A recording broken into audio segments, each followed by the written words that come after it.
Shuhada Street used to be a busy Palestinian area, full of shops and people, but only Israelis and tourists are allowed here now.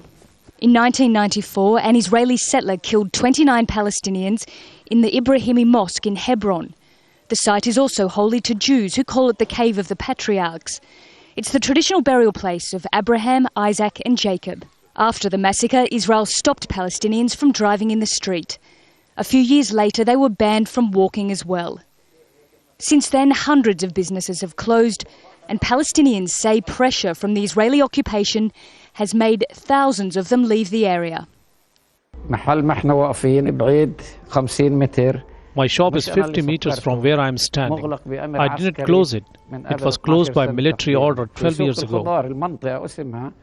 Israel says closing the street was necessary to protect the few hundred settlers who live in the heart of Hebron's old city. They are guarded by almost 2,000 Israeli soldiers. This is where the settlers live, right above the market.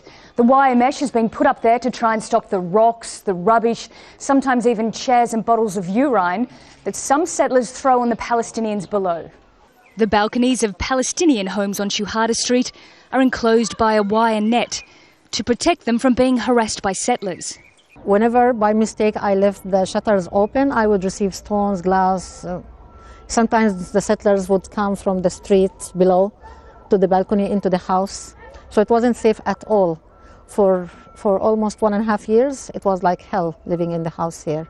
Hebron is a divided city. In 1997, it was split in two parts. H1 is controlled by the Palestinian authorities.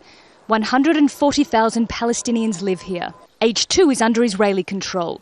30,000 Palestinians live here, along with more than 500 settlers. And in this area of Hebron, there are few signs of Palestinian life. Only roadblocks, closed streets and soldiers. And the silence of the empty lanes in the market.